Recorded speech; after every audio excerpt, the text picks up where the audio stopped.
Hello नमस्कार, दृष्टिकोण IAS में आपका स्वागत है। आज हम लोग सबसे ज्यादा डिमांडिंग कोर्स शुरू करने वाले हैं, वो है इकोनॉमिक्स का, इंडियन इकोनॉमिक्स का। इस सेशन में हम लोग इकोनॉमिक्स को पूरे चैप्टर वाइज देखेंगे, एमसीक्यू के फॉर्मेट में देखेंगे, यानी क्वेश्चन आंसर फॉर्मेट में रहेगा ये पूरा सेशन। यदि आपका जो बेस है वो कुछ भी नहीं है इकोनॉमिक्स में, फिर भी जो है आप इस सेशन को ज्वाइन करें और इसमें जो है आप देखेंगे दिन प्रतिदिन आप में जो है इकोनॉमिक्स में इंप्रूवमेंट आएगी। हर लेक्चर के बाद जो है इसका पीडीएफ डिस्क्रिप्शन में दे दिया जाएगा, टेलीग्राम चैनल पे दे दिया जाएगा, आप वहां से डाउनलोड कर सकते हैं रिवीजन के लिए और प्रैक्टिस के लिए। ठीक है, इसके साथ ही जो है इस सेशन के साथ साथ हम लोग जो पिछले 10 साल में जितने भी प्रश्न पूछे गए हैं यूपीएससी में और बीपीएससी में, दोनों को ही साथ लेकर के चलेंगे। ठीक है, तो आइए सेशन को शुरू करते हैं हम लोग। आगे बढ़ने से पहले आपके लिए एक छोटी सी जानकारी, दृष्टिकोण आईएएस में जो है यूपीएससी और बीपीएससी को लेकर के बैचेज शुरू हो चुके हैं, यानी 16 जनवरी से अभी एडमिशन शुरू है, 16 जनवरी से ये बैचेज शुरू हो जाएंगे। साथ ही 17वीं मेंस को लेकर के जो है टारगेट बैच भी 16 जनवरी से शुरू हो जाएगा। तो आप जल्दी से कॉल करके अपना एडमिशन सुनिश्चित कर सकते हैं। ऑनलाइन की भी ऑनलाइन और ऑफलाइन दोनों मोड में क्लासेज रहेंगी। ठीक है, तो आप जल्दी से इस पे कॉल करके, यहाँ पे नंबर आपका दिया गया है, आप कॉल करके यहाँ पे अपना एडमिशन सुनिश्चित कर सकते हैं। ठीक है, आइए चलते हैं हम लोग। जो पहला प्रश्न है वो देखते हैं, निम्नलिखित में से किसे असफल विज्ञान या निराशाजनक विज्ञान की संज्ञा दी जाती है। ठीक है, तो निश्चित है कि हम लोग इकोनॉमिक्स के बारे में पढ़ रहे हैं तो इसका जवाब भी इकोनॉमिक्स ही होगा, लेकिन थोड़ा सा पहले इसके परिभाषा में चलते हैं। ठीक है, एकदम बेसिक से समझते हैं, परिभाषा में चलते हैं कि अर्थशास्त्र की परिभाषा क्या है। ठीक है, अर्थशास्त्र की परिभाषा क्या है, तो देखिए मानव की जो इच्छाएं हैं वो असीमित है। ठीक है, असीमित इच्छाएं हैं।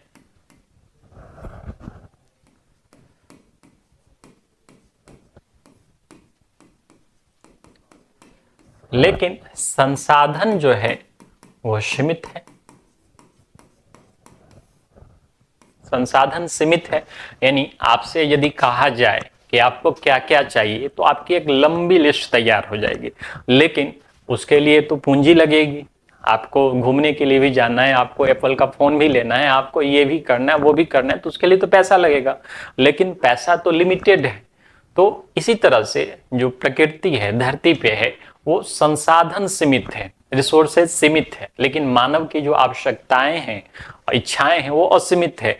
तो किस तरह से इस सीमित संसाधनों को इस असीमित इच्छाओं के पूर्ति के लिए उपयोग किया जाए, बस इसी का साइंस जो है, इसी का विज्ञान क्या है, अर्थशास्त्र कहलाता है। ठीक है, यानी सीमित संसाधनों को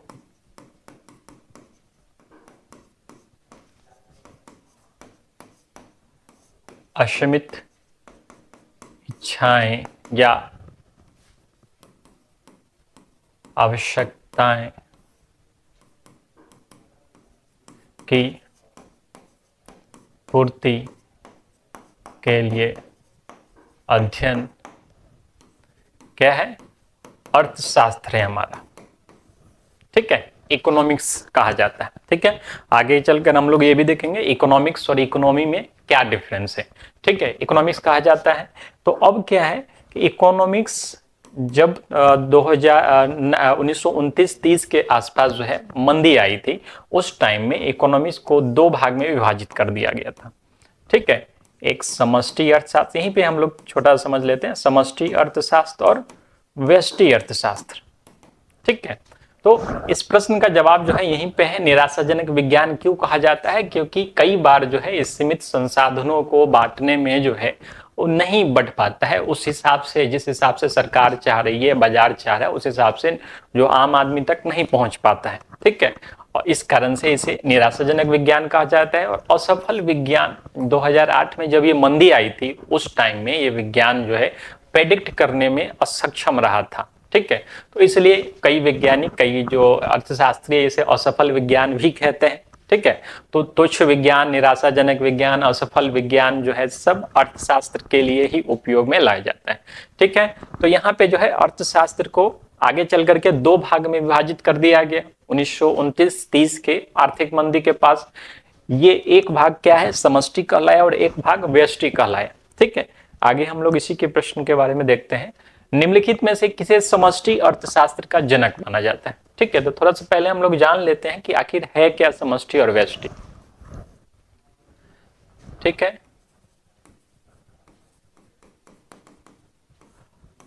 अर्थशास्त्र दो भाग में बट गया इसको, एक समष्टि और एक व्यष्टि। ठीक है, दोनों ग्रीक वर्ड है, ग्रीक वर्ड है। समष्टि का मतलब होता है बड़ा, व्यष्टि का मतलब होता है छोटा। बड़ा यानी कि जो आप लोग कहते हैं माइक्रो इकोनॉमिक्स, माइक्रो इकोनॉमिक्स, और छोटा यानी कि माइक्रो इकोनॉमिक्स।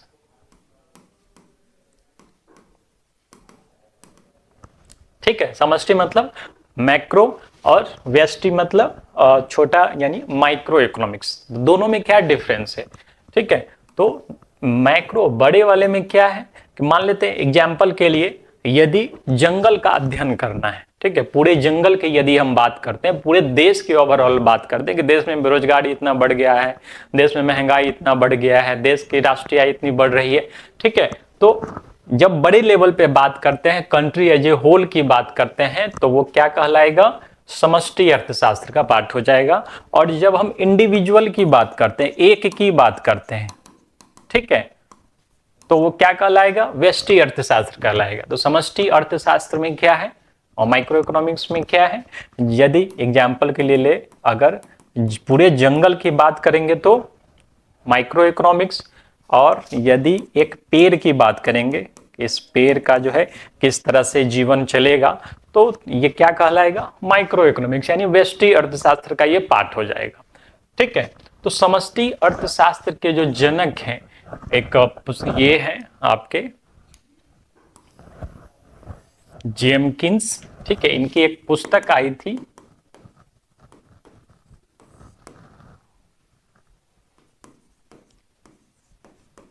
द जनरल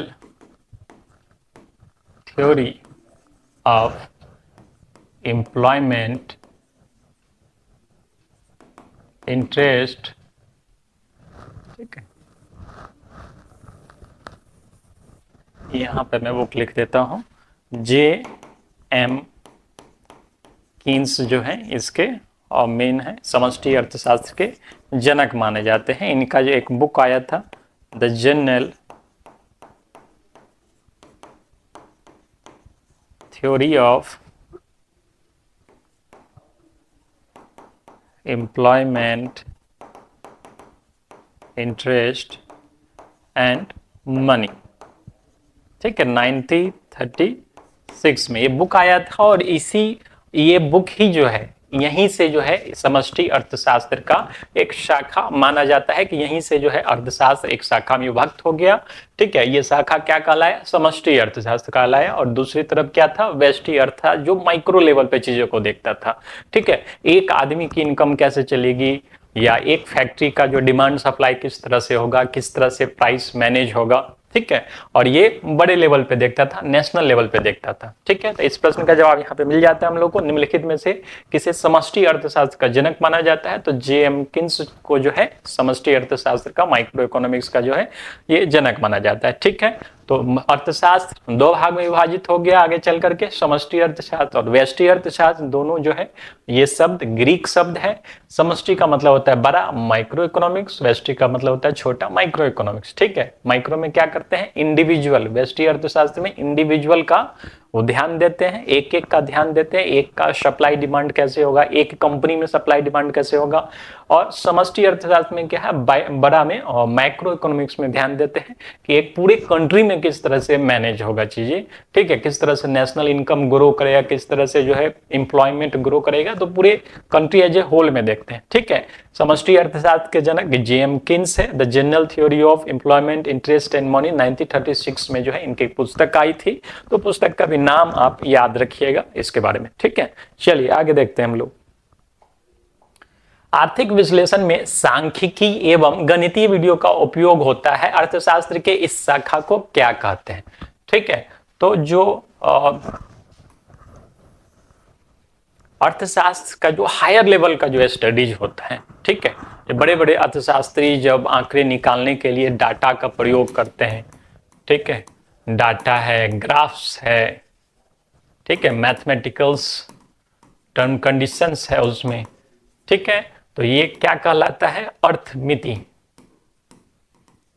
अर्थमिति कहलाता है। ये शाखा क्या कहलाता है अर्थशास्त्र का, अर्थमिति, ठीक है, अर्थमिति कहलाता है। जब मैथमेटिकल चीजों का, ग्राफ का उपयोग इसमें किया जाता है तो अर्थशास्त्र के अब जो है 3 शाखा हो गया। कौन कौन सा, एक समष्टि, एक व्यष्टि और एक जो है अर्थमिति, जिसमें मैथमेटिकल चीजों का उपयोग होता है,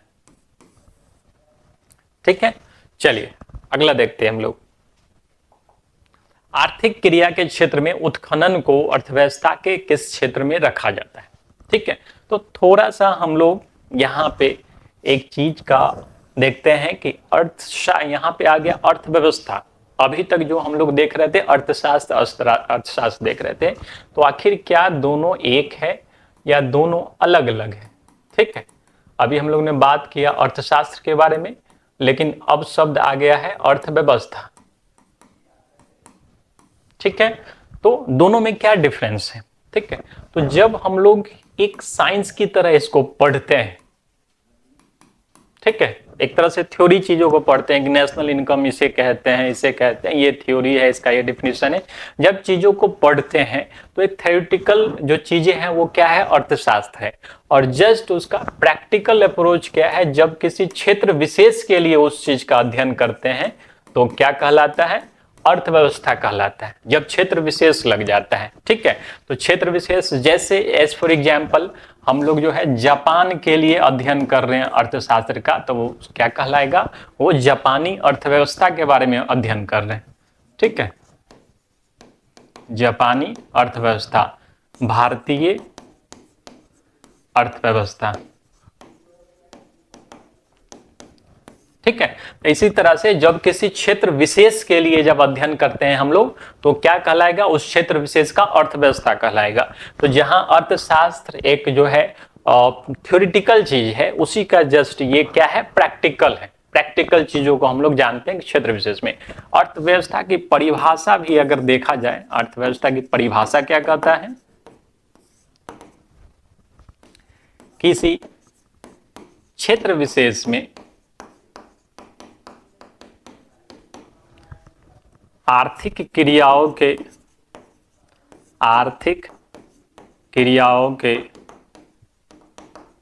समुच्चय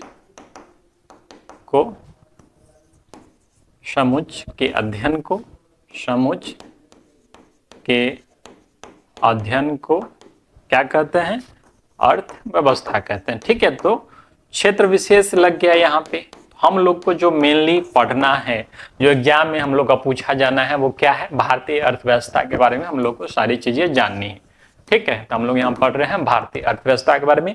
और ज्यादातर जो आपके प्रश्न हैं वो समष्टि अर्थशास्त्र से ही लिए जाते हैं, व्यष्टि अर्थशास्त्र से भी प्रश्न आते हैं, लेकिन ज्यादातर जो है समष्टि अर्थशास्त्र पे हम लोग को मेन फोकस करना है, ठीक है। तो भारतीय अर्थव्यवस्था के बारे में हम लोग पढ़ रहे, तो समझ गए अर्थशास्त्र और अर्थव्यवस्था में क्या डिफरेंस है।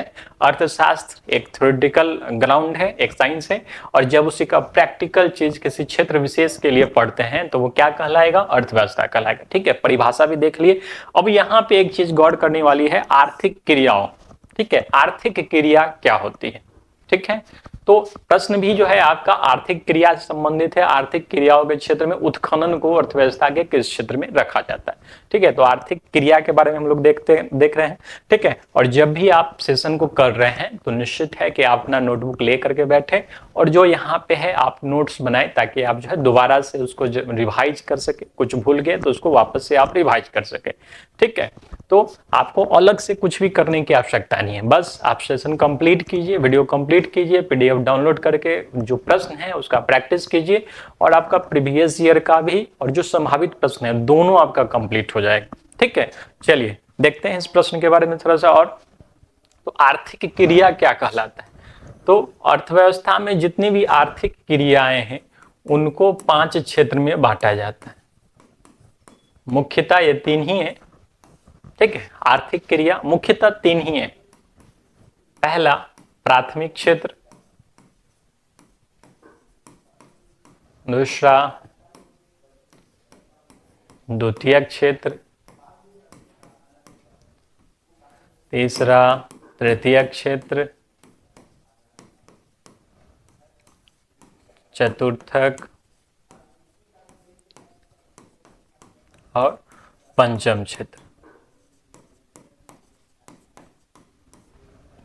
ठीक है, तो प्राथमिक क्षेत्र में क्या क्या काम आ जाएगा? जिसमें कच्चे माल का उत्पादन होता है, जिसमें कच्चे माल का उत्पादन हो।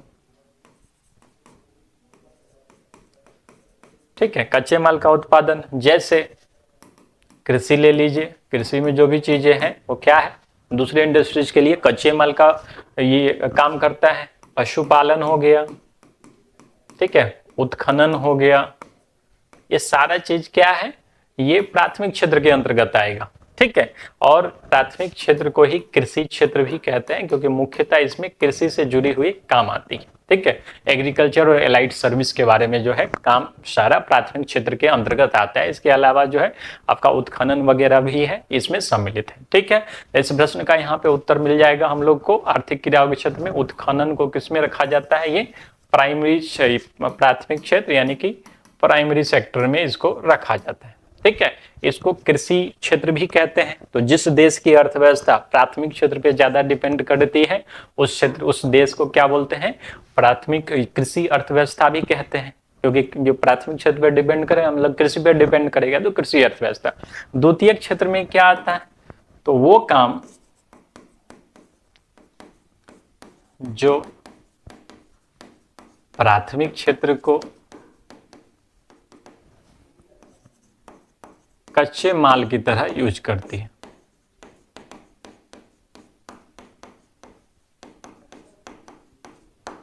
ठीक है, वो काम जो प्राथमिक क्षेत्र को कच्चे माल की तरह यूज करती है, वो सारा काम किस में आ जाएगा, द्वितीय क्षेत्र में आ जाएगा। ठीक है, तो जितना भी मैन्युफैक्चरिंग वाला काम है, मैन्युफैक्चरिंग वाला काम जो है किस में आ जाएगा, द्वितीय क्षेत्र में आ जाएगा। ठीक है, चलिए तृतीय क्षेत्र में क्या आ जाएगा, जितना भी सर्विस वाला काम है, सेवा वाला काम है, सब इसमें आ जाएगा। सेवा वाले में क्या है, एग्जाम्पल के लिए, ठीक है, एग्जाम्पल में आ जाएगा बैंकिंग, टीचिंग।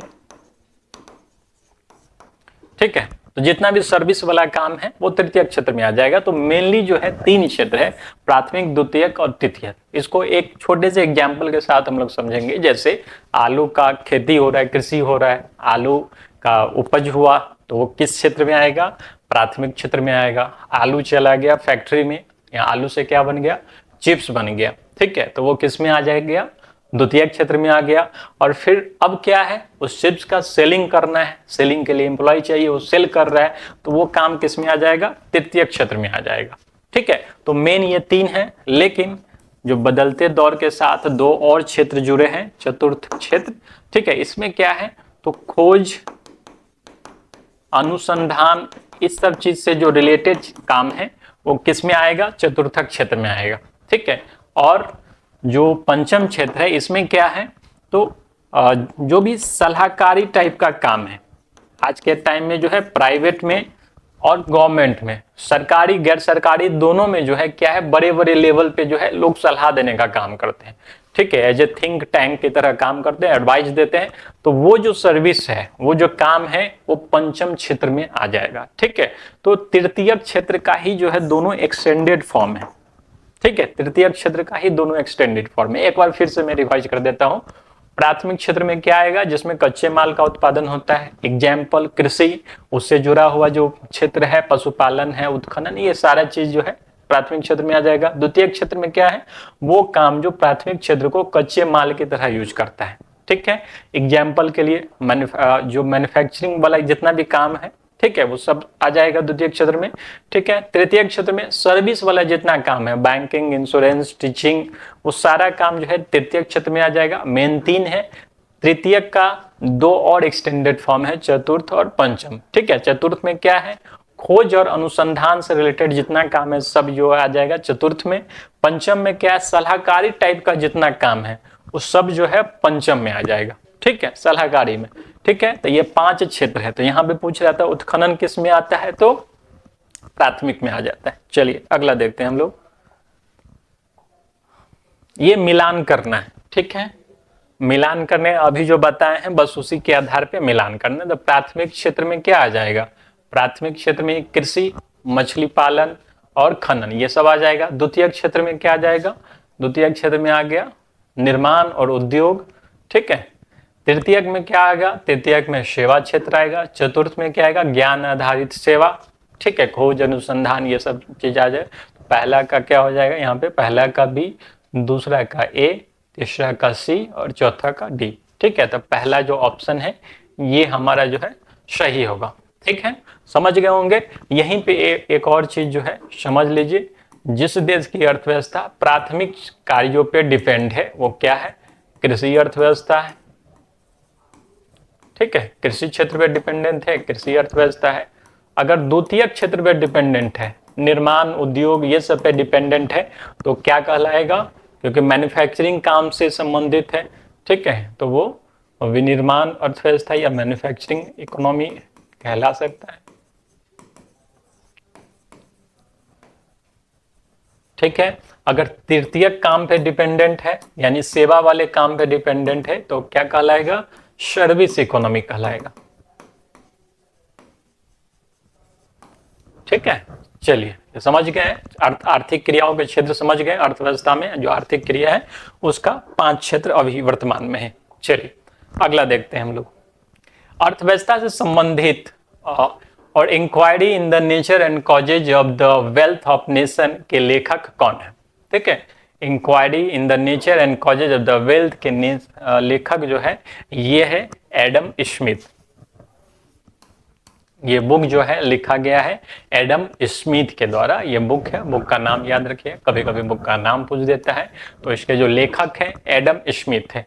ठीक है, चलिए बाजार अर्थव्यवस्था के उद्भव में सबसे प्रमुख योगदान किसका माना जाता है। ठीक है, बाजार अर्थव्यवस्था के बारे में पूछ रहा है, तो आखिर बाजार अर्थव्यवस्था कहां से आ गया। अभी तक हम लोग अर्थव्यवस्था ही पढ़ रहे हैं, तो ये बाजार अर्थव्यवस्था कहां से आ गया। ठीक है, चलिए देखिए, जैसा कि शुरुआत में मैंने बताया था कि अर्थशास्त्र में क्या पढ़ना है हम लोग को, सीमित संसाधनों का उपयोग करना है, किसके लिए, असीमित आवश्यकता इच्छा के पूर्ति के लिए।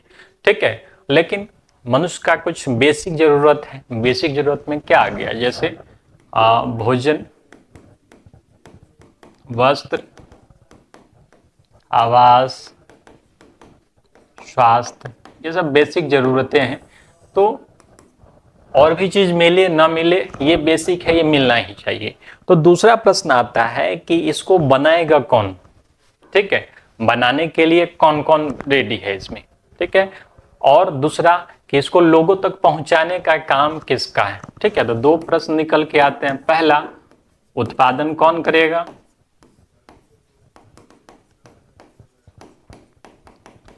और दूसरा उसका वितरण कौन करेगा।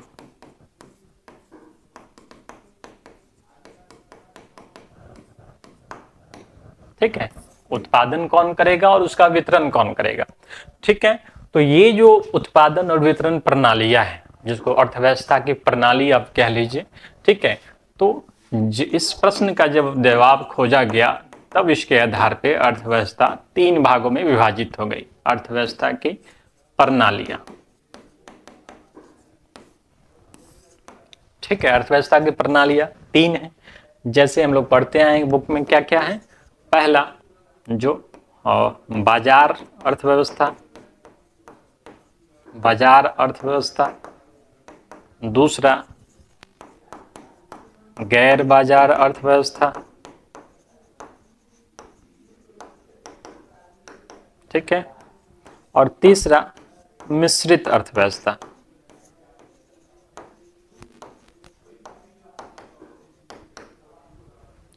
ठीक है, बाजार अर्थव्यवस्था में क्या है, बाजार अर्थव्यवस्था का दूसरा नाम पूंजीवादी अर्थव्यवस्था भी कहते हैं।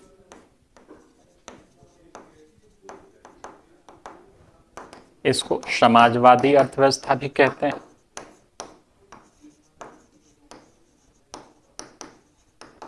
और ये जो है मिश्रित अर्थव्यवस्था ही है। ठीक है, तो ये अर्थव्यवस्था की प्रणाली तीन भाग में विभाजित होगी। पहला क्या है? बाजार अर्थव्यवस्था, पूंजीवादी अर्थव्यवस्था। बाजार अर्थव्यवस्था में क्या है कि उत्पादन कौन करेगा या वितरण कौन करेगा, ये बाजार में से ही कोई एक खड़ा हो जाएगा, कोई एक कंपनी खड़ी हो जाएगी, कोई एक फर्म खड़ी हो जाएगी, ठीक है, जो बाजार की आवश्यकताओं के अनुसार जो है उत्पादन करेगी।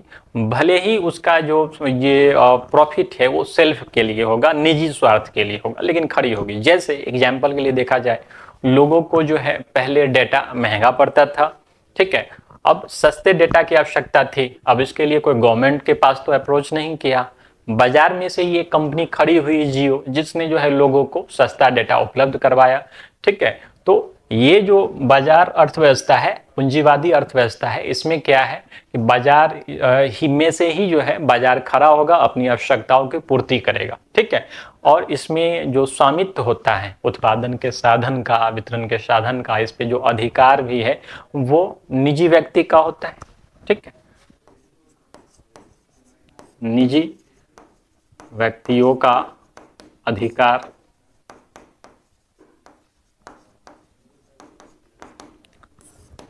ठीक है।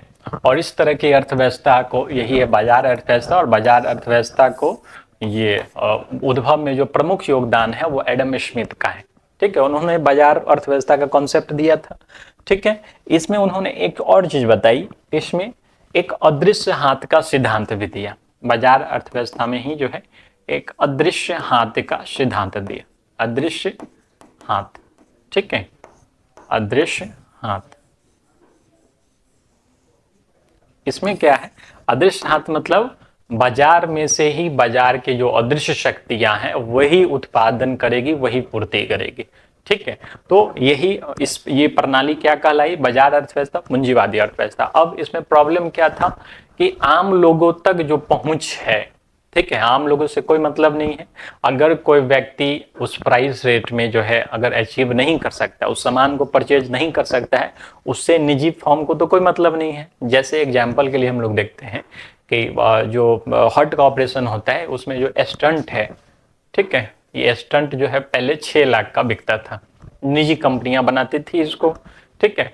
अब जिसके पास पैसा है वो इस स्टंट को लगवा सकता है, लेकिन जिसके पास पैसा नहीं है ये वो नहीं लगवा सकता है, जिस कारण से उसकी मृत्यु हो जाती थी, ठीक है। तो ये सबसे बड़ा ड्रॉबैक है कि इसका जो प्राइस का निर्धारण है बाजार अर्थव्यवस्था में, ये बाजार ही जो फर्म काम कर रही है, उत्पादन कर रही है, वही निर्धारित करेगी।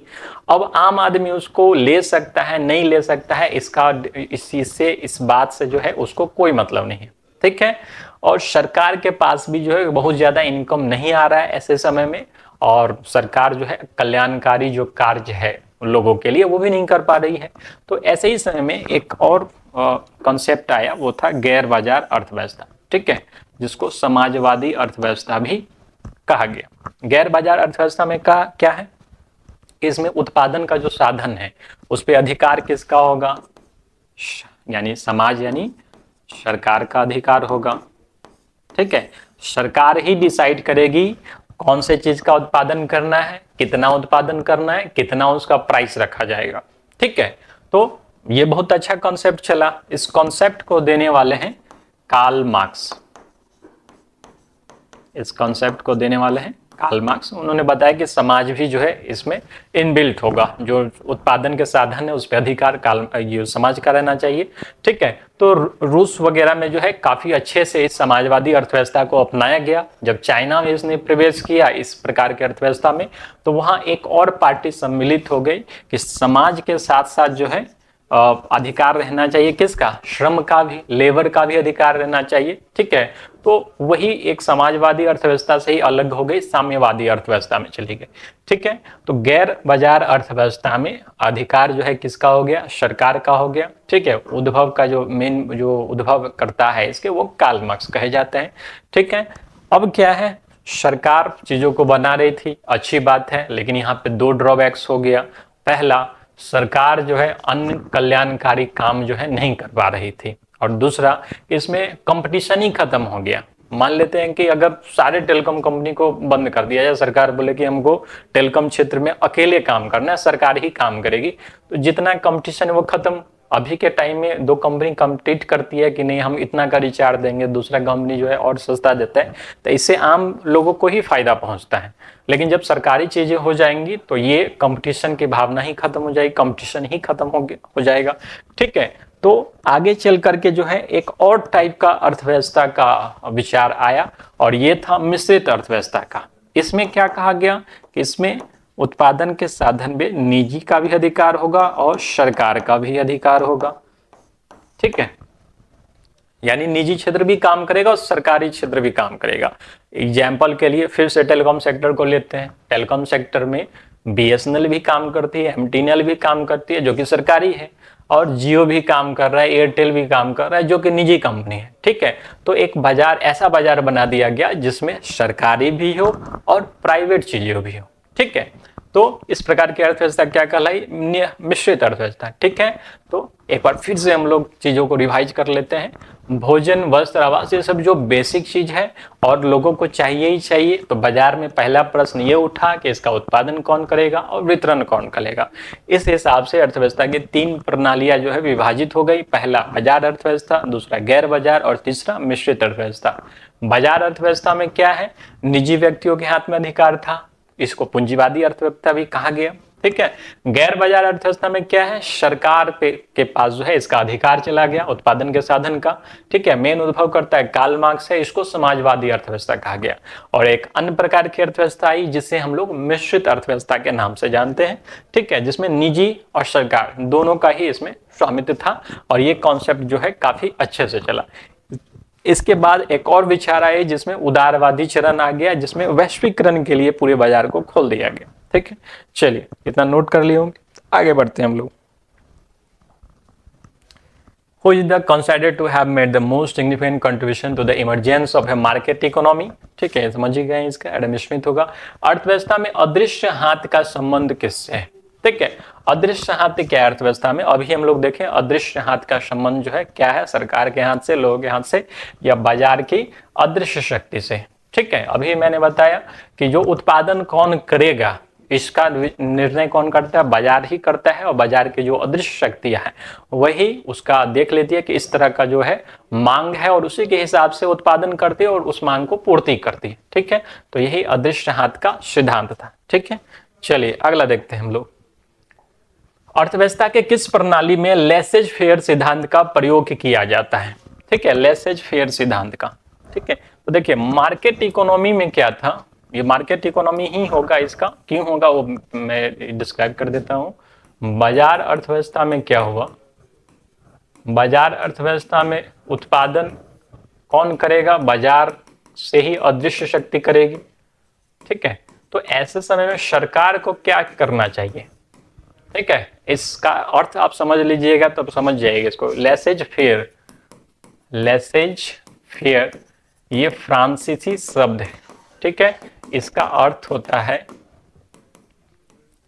अकेला छोड़ देना। ठीक है, अकेला छोड़ देना। तो सरकार को क्या चाहिए इसमें? बाजार अर्थव्यवस्था में फॉर्म को अकेला छोड़ दे, यानी उस पर कम से कम प्रतिबंध लगाए, कम से कम कर लगाए, और इस तरह जो है मार्केट इकोनॉमी अच्छे से चल सकती है, बाजार अर्थव्यवस्था अच्छे से चल सकती है। ठीक है, इसमें सरकार का हस्तक्षेप न हो, सरकार का हस्तक्षेप न हो। ठीक है, इसी सिद्धांत को क्या कहा जाता है? लेसेज फेयर सिद्धांत कहा जाता है, लेसेज फेयर थ्योरी कहा जाता है। ठीक है, तो मार्केट इकोनॉमी में इसका यूज किया जाता है। ठीक है, चलिए अगला देखते हैं हम लोग। नॉन मार्केट इकोनॉमी के उद्भव में किसका प्रमुख योगदान है? तो नॉन मार्केट इकोनॉमी के उद्भव में जो है, जैसा मैंने बताया, जो गैर बाजार जो अर्थव्यवस्था है, जिसको हम लोग समाजवादी अर्थव्यवस्था भी कहें, इसका जो उद्भव है वो कार्ल मार्क्स के द्वारा जो है किया गया था। ठीक है, प्रमुख योगदान करता है ये कार्ल मार्क्स। ठीक है, चलिए ये मिलान करने के लिए है, आराम से इसको मिला सकते हैं। पूंजीवादी अर्थव्यवस्था क्या है? पूंजीवादी अर्थव्यवस्था में क्या होता है? उत्पादन के स्वामित्व पे निजी अधिकार। समाजवादी में क्या है? सरकार उत्पादन के साधनों पर राज्य के अधिकार। मिश्रित अर्थव्यवस्था में क्या है? दोनों पे अधिकार। और उदारवादी अर्थव्यवस्था में क्या है, बाजार की मांग और आपूर्ति द्वारा नियंत्रित होती है। ठीक है, उदारवादी में वैश्वीकरण के लिए भी दरवाजे खोल दिए जाते, तो इस तरह से आप इसको मिला सकते हैं। ठीक है, चलिए अगला देखते हैं हम लोग। निम्नलिखित में से किसे कमांड अर्थव्यवस्था कहा जाता है? ठीक है, कमांड अर्थव्यवस्था किसे कहा जाता है? तो अभी मैंने बताया था, जो नॉन मार्केट इकोनॉमी है, गैर बाजार अर्थव्यवस्था। तो गैर बाजार अर्थव्यवस्था में क्या होता है, इस पे जो है उत्पादन के साधन पे राज्य का अधिकार है, सरकार का अधिकार है। तो राज्य क्या करेगी, कमांड करेगी, नियंत्रित करेगी चीजों को। ठीक है, तो इसलिए कमांड अर्थव्यवस्था किसे कहा जाएगा, ये समाजवादी प्रकार के अर्थव्यवस्था को कमांड अर्थव्यवस्था कहा जाता है। और इसी को जो है केंद्रीकृत नियोजित अर्थव्यवस्था भी कहा जाता है, केंद्रीकृत नियोजित अर्थव्यवस्था, केंद्रीकृत नियोजित अर्थव्यवस्था भी कहा जाता है इसको। ठीक है, चलिए अगला देखते हैं हम लोग।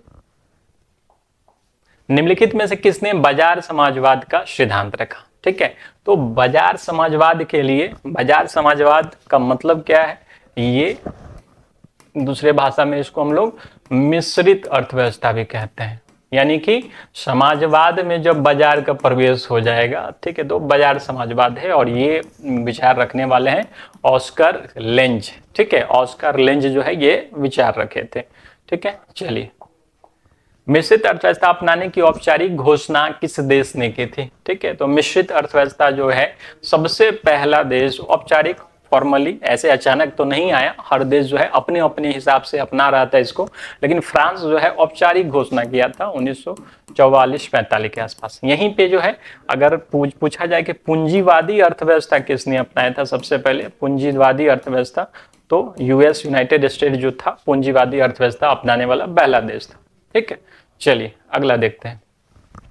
निम्नलिखित में कौन उत्पादन के कारक माने जाते हैं? ठीक है, उत्पादन के कारक, कि उत्पादन किससे होगा हमारा। ठीक है, उत्पादन के साधन भी कह लीजिए, कारक भी कह लीजिए। तो श्रम, लेबर, कोई भी चीज उत्पादन करने के लिए सबसे पहला चीज क्या चाहिए, श्रम चाहिए। कौन करेगा उत्पादन, उसका श्रम चाहिए। दूसरा, कैपिटल लगेगा ही लगेगा, कुछ ना कुछ पूंजी तो लगना है। तीसरा, भूमि चाहिए। भूमि कहने का मतलब है या तो जमीन चाहिए या फिर उससे जुड़ी हुई चीजें चाहिए। ठीक है, इनमें से श्रमी। ठीक है, तो क्या हो जाएगा इसका, इनमें से सभी को जो है उत्पादन के कारक माना जाता है। श्रम, पूंजी और भूमि, तीनों वही जो है क्या है, उत्पादन के कारक है। चलिए, ये फिर से एक मिलान करने वाला है। ठीक है, तो यहाँ पे आराम से आप मिलान कर सकते हैं। पूंजीवाद के जनक जो है कौन है, एडम स्मिथ है। समाजवाद के जनक कार्ल मार्क्स है। मिश्रित अर्थव्यवस्था जॉन मेनर्ड किन्स है। और उदारवाद मिल्टन फ्रीडमैन है। ये चारों जो है मिला हुआ है, तो देख लेते हैं ABCD। ठीक है, चलिए अगला देखते हैं हम लोग। प्रति व्यक्ति आय के आधार पर भारत को किस प्रकार की अर्थव्यवस्था में रखा गया है? ठीक है, तो अर्थव्यवस्था का जो प्रकार है और वितरण प्रणाली के हिसाब से, उत्पादन के हिसाब से, वो देख लिए 3 प्रकार का है, पूंजीवादी, समाजवादी और मिश्रित अर्थव्यवस्था। लेकिन इनकम के आधार पे जो है वर्ल्ड बैंक द्वारा ये डिसाइड किया गया। ठीक है, वर्ल्ड बैंक जो है इनकम के आधार पे देशों को कैटेगराइज किया। पहला, निम्न आय अर्थव्यवस्था, निम्न आय अर्थव्यवस्था। दूसरा, निम्न मध्यम आय अर्थव्यवस्था। तीसरा, उच्च मध्यम आय अर्थव्यवस्था। और चौथा, उच्च आय अर्थव्यवस्था। ठीक है, 4 प्रकार का कैटेगराइज किया गया। तो निम्न आय अर्थव्यवस्था वर्ल्ड बैंक के अनुसार कौन है, तो जिसका जो इनकम, जिस देश के प्रति व्यक्ति आय, यहाँ प्रति व्यक्ति आय से संबंधित है, प्रति व्यक्ति आय कितना होना चाहिए, तो $1135 से कम या बराबर। $1135 से जिस देश का प्रति व्यक्ति आय कम है वो सब किस में आएगा, निम्न आय में। ठीक है, यहाँ और निम्न मध्यम आय में कौन सा आ जाता है, तो निम्न मध्यम आय में आएगा 1136 से लेकर के और 4465 तक, $4465 तक। ठीक है। उच्च मध्यम आय में कितना आएगा, तो 4466 से लेकर के $13,845 तक। ठीक है। और उच्च आय में आ जाएगा आपका मोर देन,